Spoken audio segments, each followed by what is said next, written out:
Let's see how fast the G2 Pro can really go when it's GPS tested. It is on a full charge and we're on gear 3. Let's go. Torque is okay. It does have a 600 watt motor, but it's a little bit slow on the takeoff.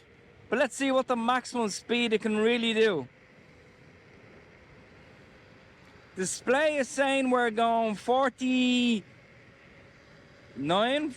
kilometers an hour, but it doesn't feel like that. So you can see the results on the screen, 51 kilometers an hour.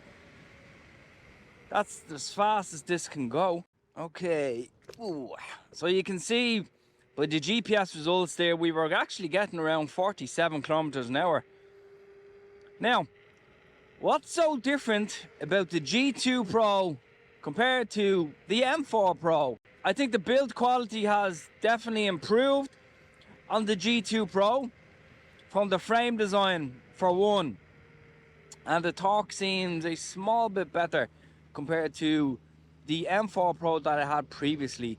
But later on in the video I'm going to be pointing out also some flaws about this electric scooter, and of course some good things about this electric scooter. But most importantly, should you buy it or should you avoid the G2 Pro? And also, do I have an alternative scooter from KuKo, let's say, that I would actually recommend? Well, make sure to stick around till the end of the video. But as I'm riding here, one of the first things that I actually noticed about the G2 Pro was, of course, the suspension is actually quite decent compared to the terrible suspension on the M4 Pro. On the M4 Pro, it was clacking extremely noisy and would actually give you a headache. And I've made so many videos on the M4 Pro about modifications and, you know, there's so many things I've done on that electric scooter to help improve it. But the G2 Pro has a few good things going for it. But one of the things that I don't like, as soon as I got on this electric scooter, when you're going high speeds, a big problem is that the steering is extremely loose. And I did get a few wobbles going higher speeds. Now that is extremely dangerous, going higher speeds. I literally only, you can see there, that's how dangerous this actually is. If you're going high speeds, I would be very careful. And there is no steering damper for the G2 Pro, because if there was a steering damper option, that would stiffen this right up and you wouldn't have, you know, it wouldn't be nowhere near as dangerous. But I'd definitely be careful on that, and it's something that I don't really like, I'm going to be honest. Let's do a quick brake test. It does have dual mechanical disc brakes, so let's have a look. We're going about 40 kilometers an hour now. Let's go. Whoa. Oh, skid mark there.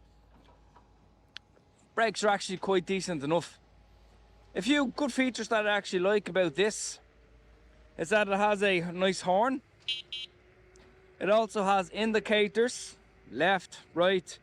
It has lights, so the lighting system has definitely improved compared to the M4 Pro, which had those terrible LED lights on the side that you could not actually turn off. But the suspension so far gets a thumbs up on this. Speed, okay.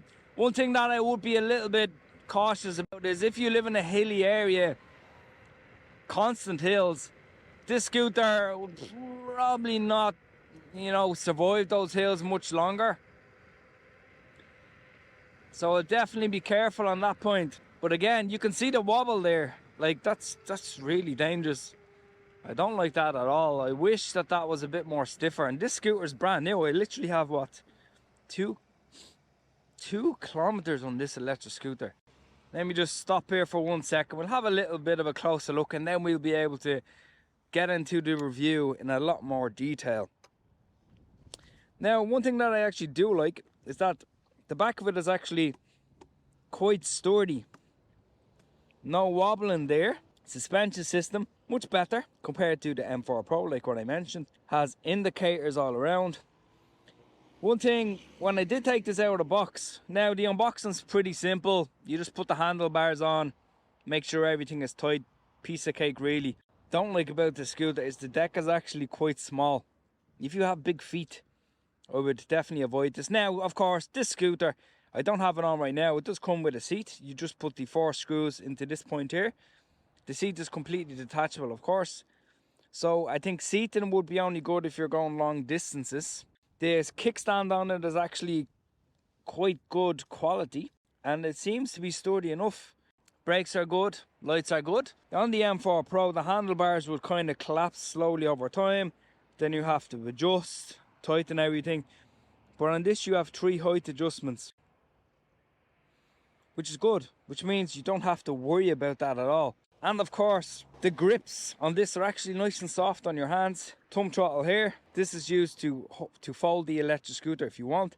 And a nice modern display which was identical to the G2 Pro that I also reviewed, which is a much more higher powered electric scooter compared to this one. So have a look at that review if you want. Now they do say top range on this electric scooter will be 55 kilometers an hour. Of course, I question that big time.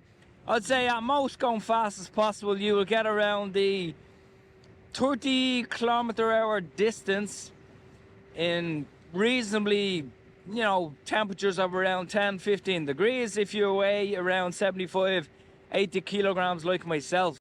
Already the speed is dropping a small bit. We're at about 40 kilometers now, give or take. But there is a lot of wind coming towards me and the scooter's pulling not too bad. But top speed right now as I'm riding is now 36. So the motor, it goes to show that even though the motor is 600 watts, the torque on it, it's not really getting me there. It is struggling a bit to actually pull me here. Now we're at 35 kilometers an hour. If you jump off, let's say, not that you would, but you know, if you wanted, let me just check the road here. If you want to jump off a few curbs, you could. But I would be very careful, and I'm going to explain why.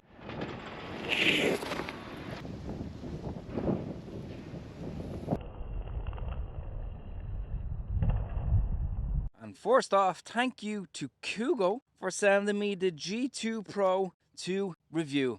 Let's talk about the portability of the G2 Pro. It's probably one of the more simpler scooters you can get. If you want to simply lower your handlebars, put it into the back of your car, you simply loosen the latch, pop it down, second step, third step. The nice height here is good if you have the seat attached, or if you're a taller rider, just put it up to the highest one, tighten your latch, and away you go. Also, one of the good things about this is that it's actually quite easy to fold. It's not that difficult. Your latch simply comes up, that goes down. You have your hook here on the back. You lift the scooter. Now, of course, this scooter is around 26 kilograms, so it's not one of the lightest electric scooters out there. It's quite easy, it's quite quick. You know, it shouldn't really be a problem for anybody, and the portability aspect is actually quite decent on the G2 Pro. The actual look of the electric scooter is actually quite nice. You have the 8.5-inch tires there, of course, which I will talk about.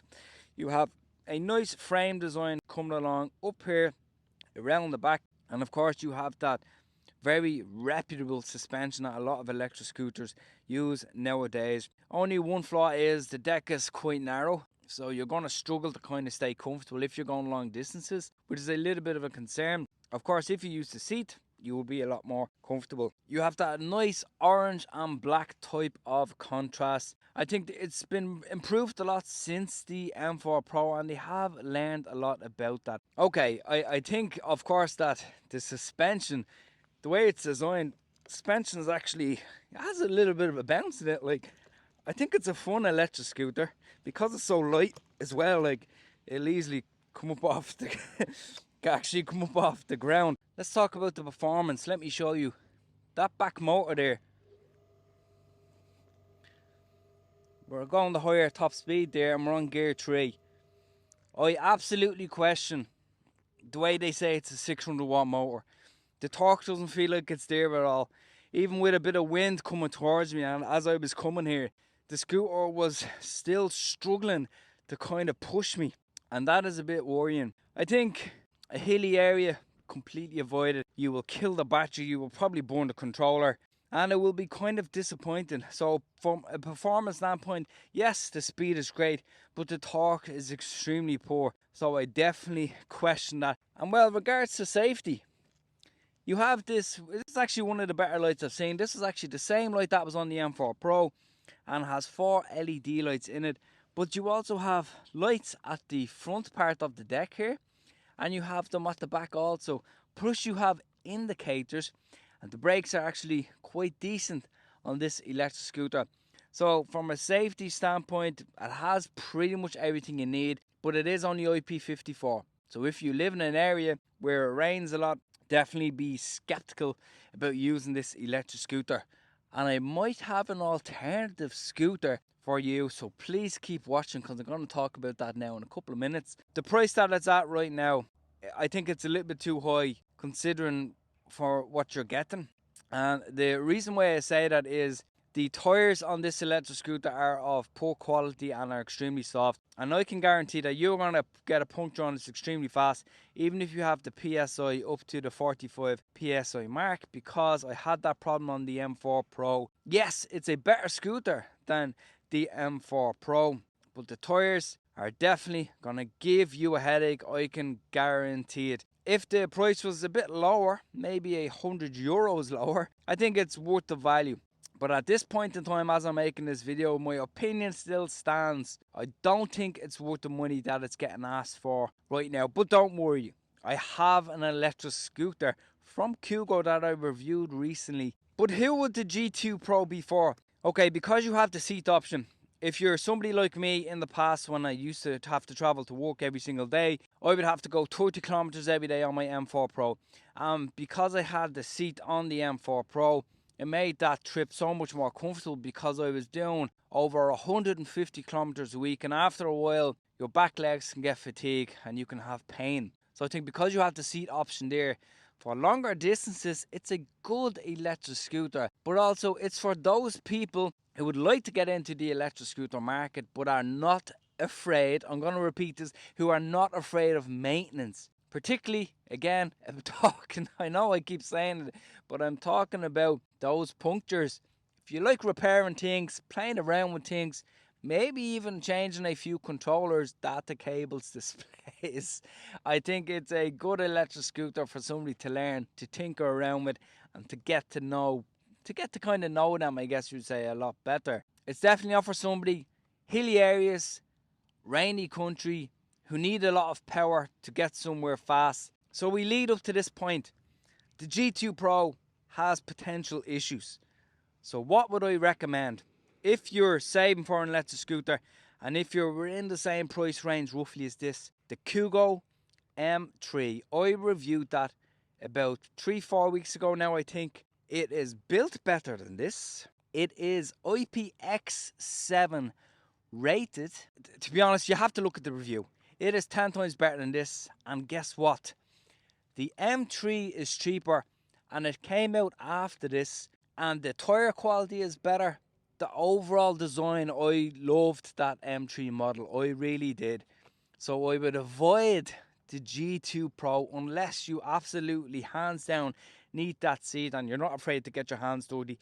But from the looks of it, if you want a scooter that has good IP ratings, built much better, and the torque on the M3 was 10 times better than the torque on this G2 Pro, hands down, go with the M3. So if you want to see that M3 video, which I highly suggest you do, you click on that right now. And in the meantime, give this video a like. I have been completely honest about the G2 Pro. It is a little bit of a letdown in a good few areas, and I would definitely be skeptical about getting this as a first electric scooter. In the meantime, stay safe, take it easy, and yeah, talk to you in the next video.